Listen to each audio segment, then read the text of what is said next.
구약 성경 신명기 23장 25절을 보면요, 가난한 사람들이나 나그네들에게 밀 이삭을 잘라 먹을 수 있게 해주라는 따뜻한 율법이 있었습니다.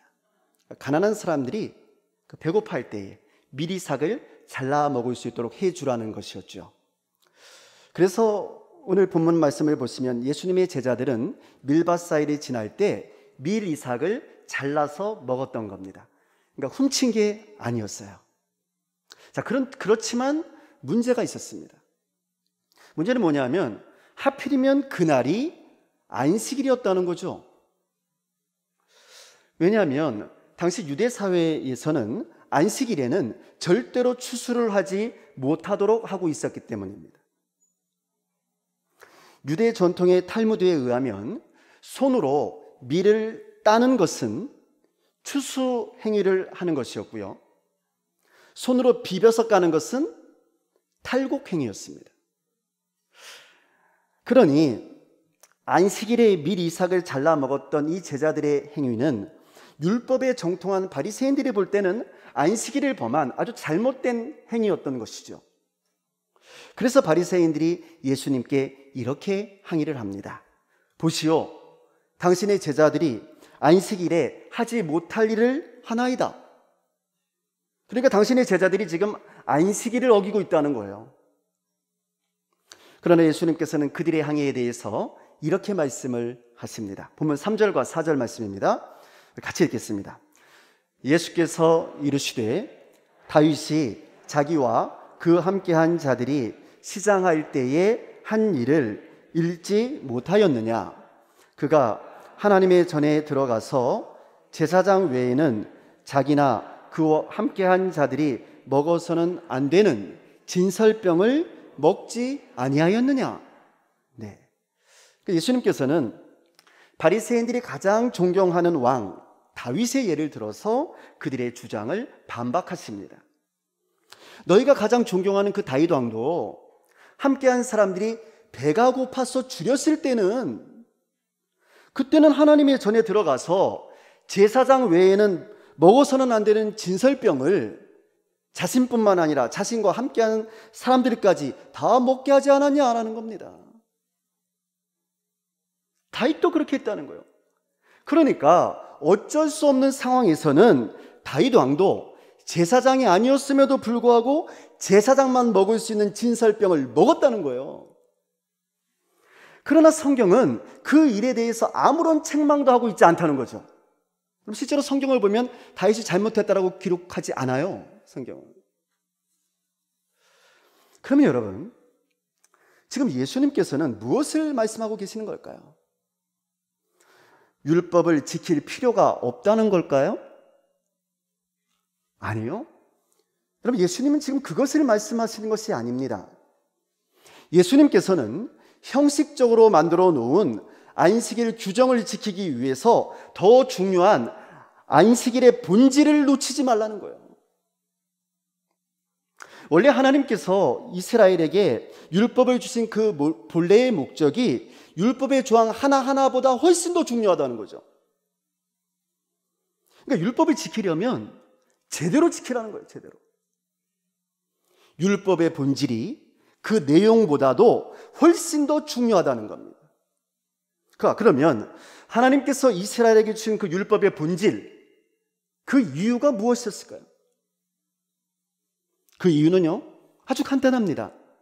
하나님께서 이스라엘에게 율법을 주신 목적은 하나님께서 이스라엘을 사랑하셨기 때문이에요. 그게 이유였어요.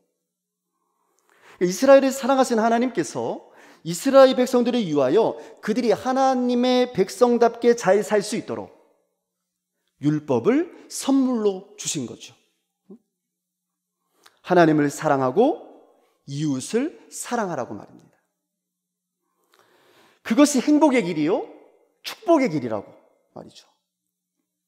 그런데 그 율법이 변해버렸습니다.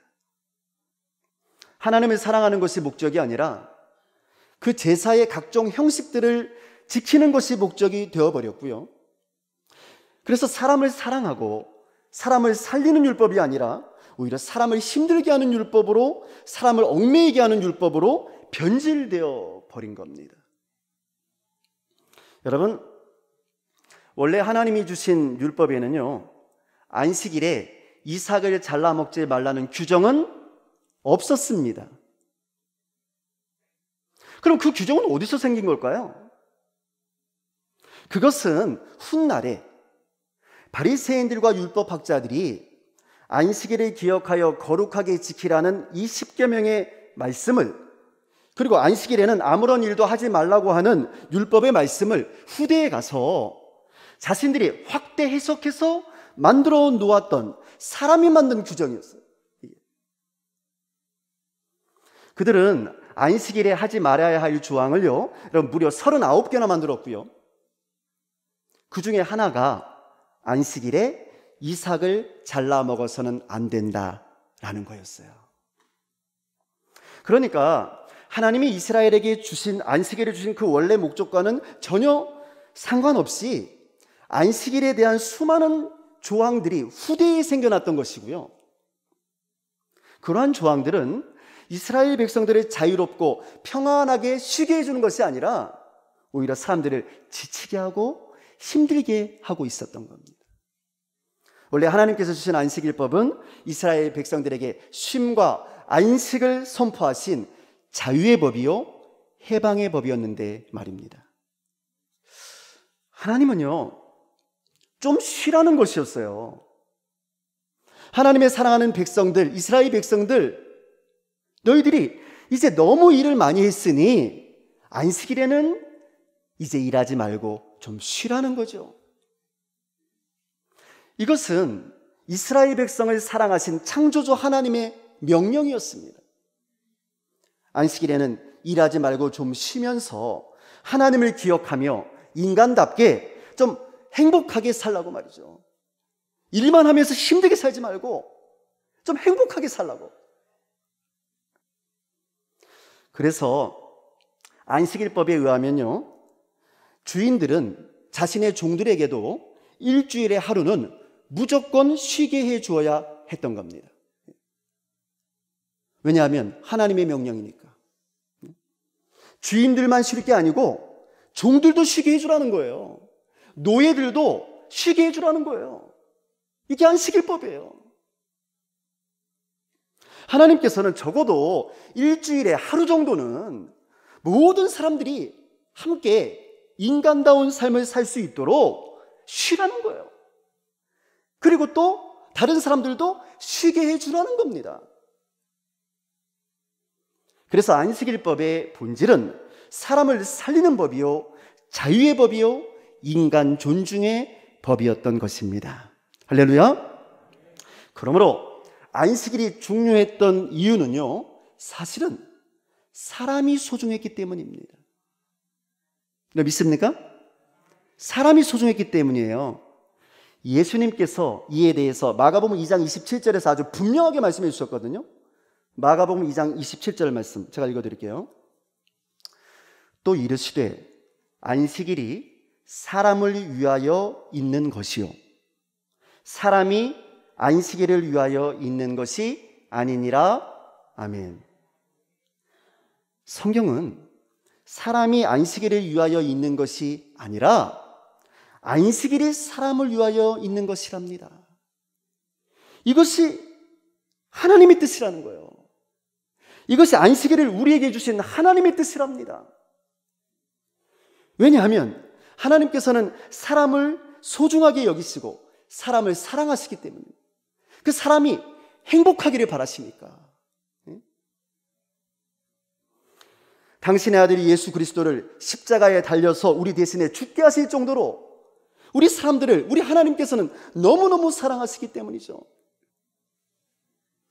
그래서 안식일을 사람을 위해서 주신 것이란 말이에요. 사람이 행복할 수 있도록. 자, 그러면 성도 여러분, 안식일이 중요합니까? 사람이 중요합니까? 할렐루야? 아직 잘 모르시겠다고요? 그러시면 제가 좀 질문을 바꿔서 드리겠습니다. 안식일이 중요합니까? 아니면 그 안식일을 주신 하나님이 중요합니까? 크시네요. 목소리가 커. 맞습니다. 하나님이 중요하죠. 무조건 하나님이 중요합니다. 왜? 그 안식일을 누가 주셨는데? 하나님이 주신 거거든요. 하나님이 만드신 거거든요. 당연히 하나님이 중요하죠. 그 어떤 법이나 규례보다도 그 법의 주인이신 하나님이 훨씬 더 중요한 겁니다. 그런데 그 하나님이 말씀하시기를 안식일을 주신 이유가 무엇이랍니까?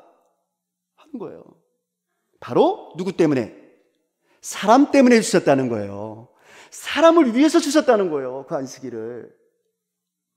하나님께서 사람을 사랑하셨기 때문에 사람들의 행복을 위하여 사람을 위해서 안식일을 주셨답니다. 여러분, 예수를 믿는 신앙인으로서, 하나님을 믿는 하나님의 사람으로서요, 우리의 선택과 판단의 근거는 무조건적인 관습이나 전통이나 규범이 아니라 언제나 우리 하나님이어야 할 줄로 믿습니다. 하나님이 기뻐하시는 일이 무엇이고 하나님이 싫어하시는 일이 무엇인가 하는 것이 중요한 거예요. 우리가 하나님의 사람들이니까. 우리는 언제나 이러한 질문을 통해서 우리가 그리스도인으로서 우리가 해야 할 옳고 그름을 판단해야 하는 겁니다. 내 생각으로 판단하는 게 아니고 이것이 하나님이 기뻐하시는 일인지 아닌지 말씀을 통해서 분별하고 판단해야 된다고 말해요. 그런데 예수님께서는 오늘의 본문에서 하나님이 기뻐하시는 일이 무엇인지에 대해서 이렇게 말씀을 해 주셨습니다. 자, 7절 말씀인데요. 하나님이 기뻐하시는 일, 이것이랍니다. 같이 읽겠습니다. 나는 자비를 원하고 제사를 원하지 아니하노라 하신 뜻을 너희가 알았더라면 무죄한 자를 정죄하지 아니하였으리라. 아멘. 여러분, 하나님께서 무엇을 원하신다고요? 자비를. 맞습니다. 하나님께서는 자비를 원하신답니다. 배고파하고 힘들어하는 사람을 불쌍히 여겨주는 그 따뜻한 마음, 그 자비를 당신에게 바치는 제사보다도, 당신에게 드리는 예배보다도 훨씬 더 원하신답니다. 성도 여러분, 오늘 본문 말씀을 한번 깊이 읽어보시기 바랍니다. 예수님의 제자들이요, 안식일에 배가 고파서 지금 미라를 잘라 먹고 있을 때 그 모습을 본 이 바리새인들의 마음에 이 배고픈 사람들을 불쌍히 여겨주는 마음, 그들에게 자비를 베푸는 자비한 마음이 있었습니까? 네. 얼마나 배가 고팠으면 안식일에도 저렇게 미라를 잘라 먹어야 했을까 하는 그런 자비한 마음이 그들에게 있었냐 그 말이에요.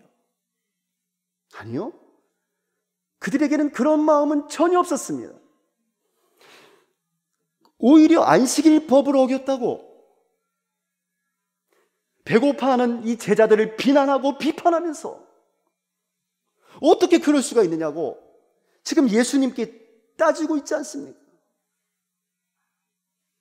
그들은 지금 하나님의 법, 율법을 이야기하고 있었지만 사실 그들 안에는 하나님께서 제사보다도 더 소중하게 여기시는, 율법보다도 더 소중하게 여기시는 사람을 불쌍히 여기는 사랑하는 마음, 자비한 마음은 전혀 들어있지 않았던 것입니다.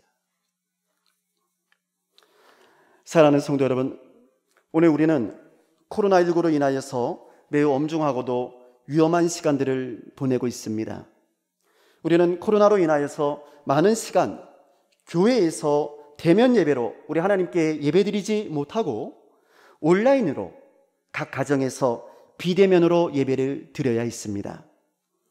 그러나 사실 비대면 온라인 예배는요, 정상적인 예배의 모습은 아닙니다. 왜냐하면 교회, 에클레시아란 원래 예수 믿는 사람들의 모임을 말하기 때문이에요. 함께 모이는 것이 교회거든요. 그러니까 예배란 그 교회 공동체가 함께 모여서 하나님께 올려드리는 것이기 때문입니다. 그게 정상적인 예배죠. 그러니까 성도들이 함께 모여 하나님께 예배를 올려드려야지, 그게 정상적인 교회의 예배입니다. 혹자는 비대면 예배도 똑같은 예배가 아니냐라고 말하는 분도 계실지 모르지만 전혀 그렇지 않습니다. 정상적인 상황하에서 온라인 비대면 예배는 올바른 예배의 모습이 아닙니다. 여러분, 실제로요, 온라인 비대면 예배를 드렸을 때 여러분 어땠습니까? 똑같던가요? 아니잖아요. 온라인 예배를 드릴 때에 무언가 채워지지 않는 그런 부족함이 있지 않았습니까? 그 이유는요, 예배가 단지 설교만 듣는 것이 아니기 때문입니다. 예배란 설교 듣는 게 예배가 아니거든요. 예배에는 우리의 정성과 헌신이 있어야 하고요, 또한 아름다운 성도의 교제와 사랑의 나눔이 있어야만 합니다. 예배당이라고 하는 이 거룩한 장소에 함께 모여서 마음을 합하여 찬양을 올려드리는 하나님을 향한 경배가 있어야 하고요, 세상은 알 수도 없고 이해할 수도 없는 하나님의 초월적인 임재를 체험하는 은혜가 또한 있어야 합니다. 그게 예배예요. 그래서 우리 그리스도인들에게 대면 예배란, 이렇게 함께 모여서 드리는 이 예배란 신령과 진정을 다하여 하나님께 올려드리는 영적인 생명과도 같은 중요한 시간이 되는 것입니다. 할렐루야. 믿습니까? 그래서 우리는 우리의 예배를 목숨을 걸고 지켜야만 하는 거예요. 자, 그러나 여러분, 그럼에도 불구하고 우리가 반드시 잊지 말아야 하는 더욱 중요한 사실이 한 가지 더 있습니다. 그것은 바로 그 모든 예배의 주인이 하나님이시다는 사실입니다. 여러분, 예배의 주인이 누구십니까? 하나님이십니다. 예. 따라서 우리가 드리는 이 진정한 예배란 예배의 주인이신 하나님을 기쁘게 해드리는 예배가 되어야 하는 것입니다. 예배의 주인이신 하나님의 뜻에 합당한 예배를 올려드려야지만 하나님께 영광이 되는 예배가 되는 줄로 믿습니다. 자, 그렇다면 코로나19라고 하는 이 특별한 전염병의 상황 속에서 우리 하나님이 기뻐하시는 예배란 어떤 예배일까요? 코로나19의 이 전염병 상황 속에서도 코로나가 전염되든지 말든지 방역당국의 방역 지침을 무시하면서까지 그냥 목숨 걸고 우리끼리만 대면 예배를 잘 드리면 그런 예배가 하나님이 기뻐하시는 예배가 될 수 있는 걸까요? 그러다가 우리가 코로나에 감염이 되고 또한 우리로 인해서 우리의 지역사회 전체에 코로나가 확산되는 것이 하나님이 기뻐하시는 예배일까요? 결국 그래서 우리 하나님의 영광을 가리게 된다면 그러한 예배가 하나님이 기뻐하시는 예배라고 할 수는 없지 않겠습니까? 수개월 전에요, 코로나가 전국적으로 확산돼서요, 단계가 굉장히 심각하게 올라갔을 때가 있어요. 이때 전국의 모든 교회들이 비대면 예배를 드려야만 했습니다. 자, 그러나 이때 예배에 목숨을 걸어야 한다고 정부의 방역 지침을 지키지 아니하고 무조건 대면 예배를 해야 한다고 주장했던 부산의 일부 목사들이 있었습니다. 매스컴에서도 나왔었어요. 그러면 여러분, 이 엄중한 코로나의 위기 상황 속에서 그렇게 막무가내로 대면 예배만 고집하는 것이 우리 하나님께 영광이 되는 것이었을까요? 하는 거예요. 아니요, 그렇지 않았습니다. 이 모습을 본 온 국민들이 그들을 지탄했어요. 아주 이기적인 사람들이라고 말이죠. 그런데 더 큰 문제가 되는 것은 뭐냐면 사람들이 그들만이 아니라 우리 기독교 전체를 향해서 손가락질을 했다는 거예요. 결국 그 결과 우리 하나님의 영광이 가리워지게 되고 한국 교회에는 치명적인 수치가 되고 말았습니다. 전도끼리 막혀버렸어요. 전도끼리. 이기적인 집단이라고 말이죠. 자기들만 생각한다고 말이죠. 그러면 그들이 그렇게 죽자 살자 드리려고 했던 그 대면 예배가 도대체 누구를 위한 예배란 말입니까? 하나님의 영광이 드러나지를 않았는데 도대체 누구를 위한 예배란 말이에요? 하나님이 주인 되는 예배가 맞았을까요? 성도 여러분, 코로나19는 정말 무서운 전염병입니다. 그래서 우리는 최소한 방역당국의 통제에 적극적으로 따라주자는 겁니다. 방역당국이 비대면 예배를 하라고 하면 비대면 온라인 예배를 드리면 되는 것이고요. 오늘같이 좌석수 기준 30%로 대면 예배를 하라면 그렇게 방역수칙을 지키면서 불편하더라도 대면 예배를 드리면 되는 겁니다. 아니 사실은요, 우리 교회들이 보다 더 엄격하게, 세상보다도 더 엄격하게 코로나19 방역수칙을 잘 지켜서 세상에 본을 보여줘야만 하는 거예요. 왜냐하면 그렇게 함으로 인해서 지역사회를 걱정하고 생각하는 우리 교회들의 이 착한 행실을 보고 세상 사람들이 하나님께 영광을 돌리게 될 것이기 때문입니다. 아, 예수 믿는 사람들은 다르구나 라고 말이죠. 야, 저 강진읍교회는 다르구나 라고 말이죠. 저들이 믿는 하나님은 역시 다르구나 하고 말이죠. 그러므로 오늘 성경은 아닐 때도 있다는 겁니다. 아닐 때도. 안식일이지만 예수의 제자들이 배가 고파서 어쩔 수 없이 미리삭을 따먹을 때도 있는 것이고요.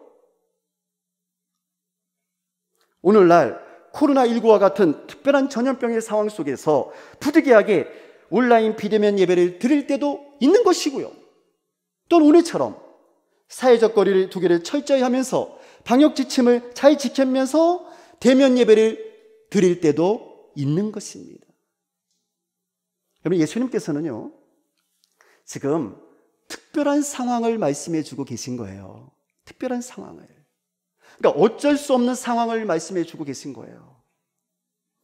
아무 때나 안식일을 지키지 말라는 말씀이 절대로 아니에요. 대면 예배나 온라인 예배나 똑같은 예배이니까 대면 예배 드리지 않고 온라인 비대면 예배를 드려도 된다는 말씀은 더욱더 아닙니다. 안식일도 중요하고 대면 예배도 정말 중요하고 목숨 걸고 대면 예배 함께 모여서 마음과 정성을 다해서 예배 드려야 마땅하지만 그러나 어쩔 수 없는 특별한 상황 속에서는 하나님께서도 얼마든지 이해하신다는 겁니다. 할렐루야. 하나님께서 괜찮다고 하신다는 거예요. 자, 그러면 성경이 말하는 그 어쩔 수 없는 상황, 그 어쩔 수 없는 일이란 무엇일까요? 이 어쩔 수 없는 상황에서는 그렇게 할 수 있다고 했는데 그 어쩔 수 없는 상황이 뭘까? 놀러 가는 일이요? 여행 가는 일이요? 아니요. 여러분, 그런 일이 아닙니다. 이것이 정말 중요한 말씀인데요. 하나님이 인정하시는 어쩔 수 없는 상황, 그것은 바로 생명을 살리는 일입니다.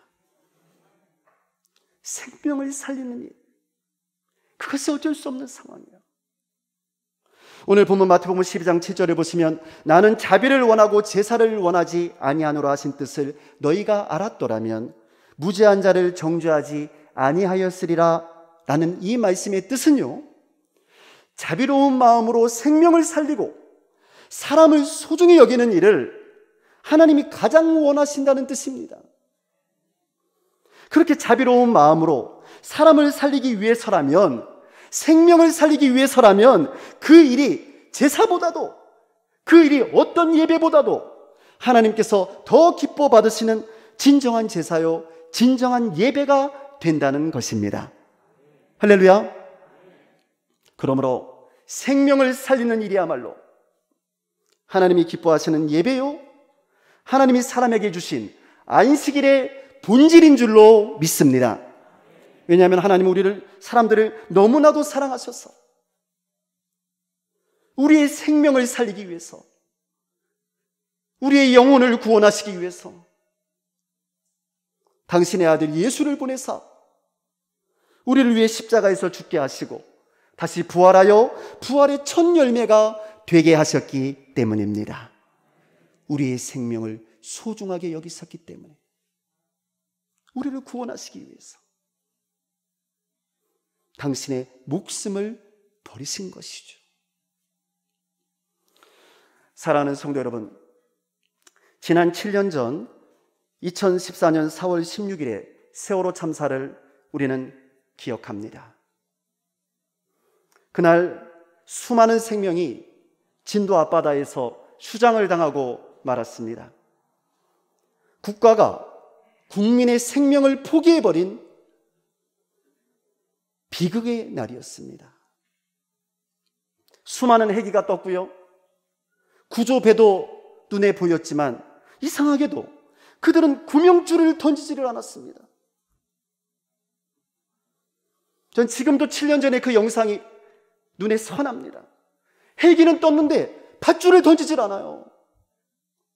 애들은 죽어가고 있는데, 애들은 헬기가 왔다고 손을 흔들고 있는데 던지지를 않아요. 구명줄을. 죽어가고 있는데 지금. 나름대로 변명을 할 수도 있을지도 모르죠. 구조 수칙이나 행정 체계를 말할지도 모르죠. 명령을 받지 못했다고 말할지도 모르겠어요. 그러나 생명을 살리는 일에는요, 그 어떤 변명도 필요치 않은 겁니다. 무조건 살려야 하는 거예요. 무조건. 생명을 살리는 일이 우선입니다. 사람의 생명을 살리는 것이 그 무엇보다도 가장 중요한 줄로 믿습니다. 성도 여러분, 온 세상을 창조하시고 우리 인간의 생명을 창조해 주신 우리 하나님께서는요, 오늘 우리 그리스도인들에게 생명을 살리라고 명령하십니다. 생명을 살리는 자비가 그 어떤 제사보다도, 그 어떤 예배보다도 하나님이 기뻐하시는 가장 소중한 예배라고 말씀하십니다. 그러므로 저는 오늘 우리들의 예배가 전통과 형식에만 집착하는 죽은 예배가 아니라 사람을 살리는 예배, 생명을 살리는 예배, 특별히 교회당 안에서만이 아니라 우리의 삶의 현장 속에서 그리스도인답게 하나님이 기뻐하시는 사랑과 자비를 이루어가는 진정한 예배가 되기를 주의 이름으로 축원합니다. 기도하겠습니다.